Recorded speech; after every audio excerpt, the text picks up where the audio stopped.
Au Moyen-Âge, 3 conflits expliquent les tensions entre la France et l'Angleterre. Le premier, c'est la souveraineté sur la Guyenne, qui était un territoire très riche, situé entre l'Occitanie et l'Aquitaine.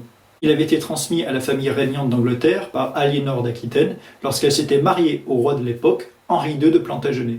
Le deuxième, c'est les difficultés économiques, qui sont dues aux guerres incessantes et aux épidémies qui ravageaient fréquemment les populations. En effet, dans une économie où l'agriculture est majoritaire, avoir moins de mains pour cultiver la terre est un grand problème lorsqu'il s'agit de nourrir des millions et des millions de personnes. Et le point qui nous intéresse le plus aujourd'hui, c'est le conflit dynastique pour savoir qui hériterait de la couronne de France entre les rois anglais et les descendants des rois français.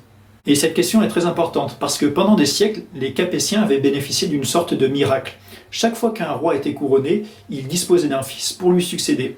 Mais quelques années avant la guerre de 100 ans, ce miracle s'est arrêté. Et la couronne se transmettait de frère en frère. Et la couronne est ainsi passée de Louis X à Philippe V et de Philippe V à Charles IV. Et lorsque Charles IV meurt, il ne dispose que d'une fille appelée Blanche pour lui succéder. Alors c'est vrai qu'on l'a vu dans d'autres dynasties européennes, et même à cette époque, il arrivait assez souvent qu'une femme accède au pouvoir suprême.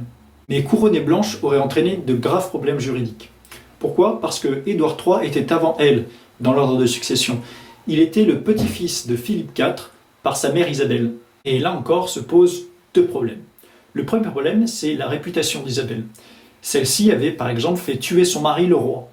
Le deuxième problème, c'est que Édouard III était étranger, était appelé à régner sur l'Angleterre. C'est un peu comme si aujourd'hui, la reine Élisabeth II se déclarait souveraine de France. Une deuxième difficulté s'oppose au sacre de Blanche. Cette difficulté, c'est que Philippe IV avait une fille, Louis X avait des filles, Charles IV avait des filles, tous les rois précédents avaient eu des filles, et celles-ci n'avaient pas été couronnées au profit de Louis X et Charles IV.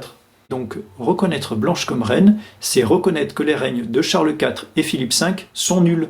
Et si le règne de Charles IV est illégitime, alors Blanche ne peut pas disposer de la couronne. On est donc dans un cercle vicieux. Pas exactement. Mais pour comprendre pourquoi, il faut savoir ce que c'est que la loi salique. Et la loi salique, c'est tout simplement la loi des Francs-Saliens. Ces Francs-Saliens étaient un peuple germanique de culture gallo-romaine qui s'était installé sur le territoire qui est aujourd'hui la France aux alentours du VIe siècle après Jésus-Christ. Leur premier roi était Clovis, et c'est donc lui qui a rédigé la loi salique. Et c'est vrai que cette loi dit que les femmes ne peuvent pas hériter du trône du royaume franc. Mais en réalité, une dizaine de siècles plus tard, ces lois avaient été complètement oubliées et n'étaient plus appliquées. Cependant, elle a été utilisée en 1358, c'est-à-dire 30 ans après cette affaire, pour justifier le fait qu'Édouard III avait été exclu de la succession du trône de France. Et c'est la raison pour laquelle aucune femme n'est jamais montée sur le trône de France. Dans un premier temps, les Capétiens disposaient toujours d'un fils pour leur succéder, et dans un deuxième temps, il avait fallu exclure la descendance anglaise des rois de France, pour éviter qu'un étranger ne prenne le trône. C'en est déjà terminé. Si la vidéo t'a plu, n'hésite pas à l'aimer, à interagir dans les commentaires et même à t'abonner. Salut!